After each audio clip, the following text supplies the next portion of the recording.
Good morning, everyone. My name is MightyStream. Today is October the 10th. I'm going to do your spiritual principle a day in a meditation for you.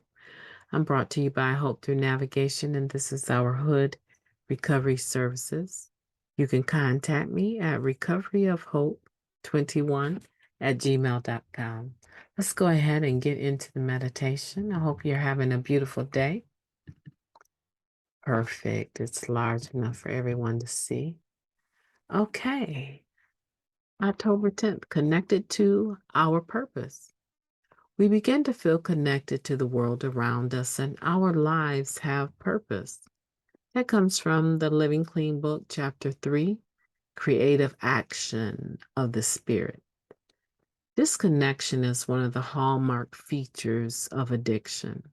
Whether being disconnected leads to drug use or the use of drugs causes us to lose connection, most of us ended up feeling pretty isolated and alienated by the time we first came to NA.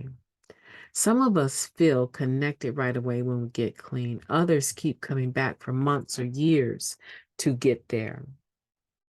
But when we stop using and start living the program, that sense of connection begins to grow. The members who immediately directed me to service helped me feel like I had purpose, one member wrote. They carried a message to me, and then right away, they involved me in carrying a message to others. I became part of something bigger. I felt connected in a way I hadn't felt before.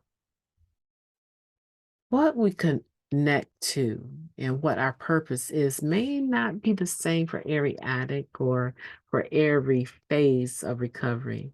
Feeling reconnected to humanity by virtue of being an NA member is a big part of early recovery for many of us. And we find an abundance of meaning and purpose in sharing our recovery with other addicts. Usually, as long as we're still clean and still coming to meetings, this sense of purpose stays with us. But more is available too. Many of us develop a sense of connection and purpose in other areas of our lives as well. We may get involved in a particular religious practice, begin volunteering in our community, or find meaning and beauty in art, fashion, fitness, or a career. The opportunities to find purpose in our lives are as varied as our membership, and they need not diminish the sense of purpose we gain by sharing with others in NA. In fact, they often enhance what we have to offer. Where addiction is isolation and alienation, recovery is connection and purpose. I will seek our greater connection to the world around me to deepen my sense of purpose in it.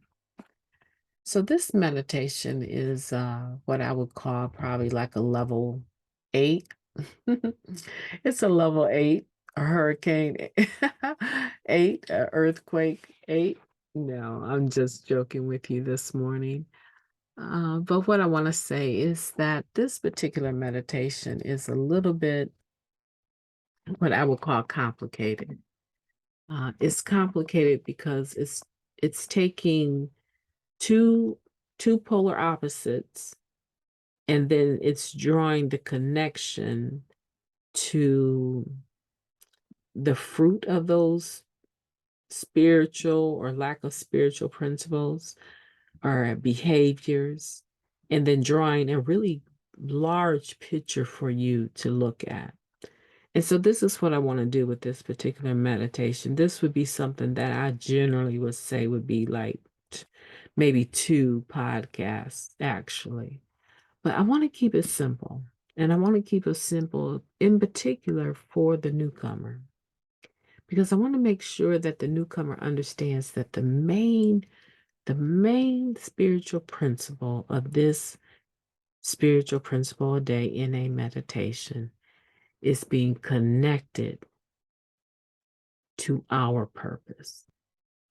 And our purpose, I'm not talking about your purpose, our purpose in Narcotics Anonymous is to carry the message of recovery to other individuals. That's what I want the newcomer to really, really, really focus on. Because what happens is that generally speaking, the message is carried. Someone comes in to an H&I, or someone is sent to a meeting through drug court. They come to the meeting and they begin to see how things go. They get an invitation to do some service work. And then before they know it, they're going along with someone. They've been approved to go maybe into the jails, or they're doing H&I. They're beginning to see that there is space for them to give back to a community uh, that has given freely to them. And it is somewhat expected, right? That if I give freely, then if I've received something freely, that I will also be able to give it.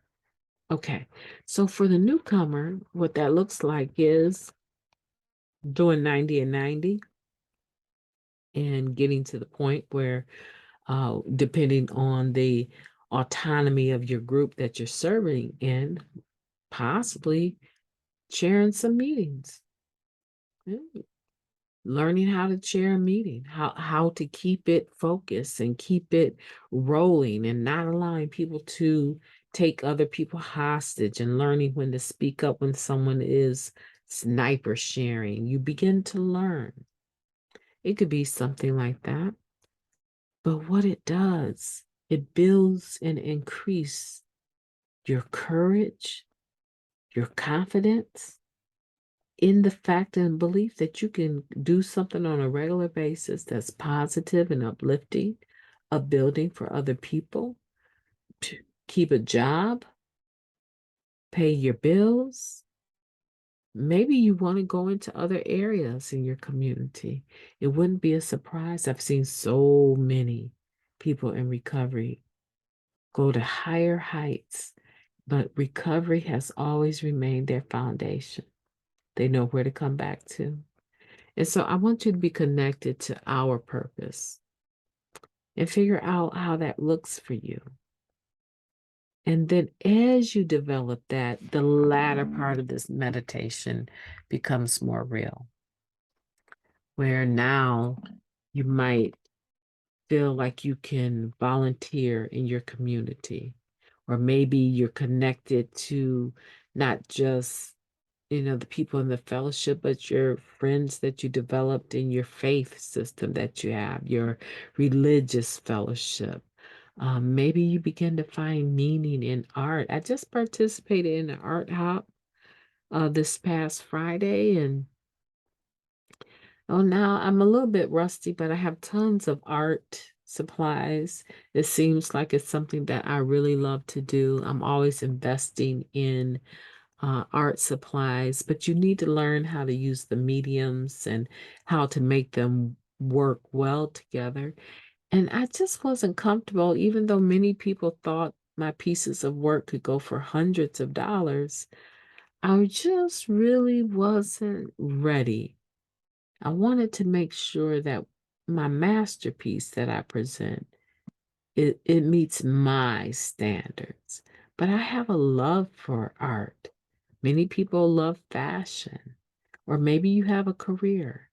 But a lot of those things that you see some of the old timers developing, it came because they took the first steps of just being connected to the primary purpose, our purpose, which is to carry the message.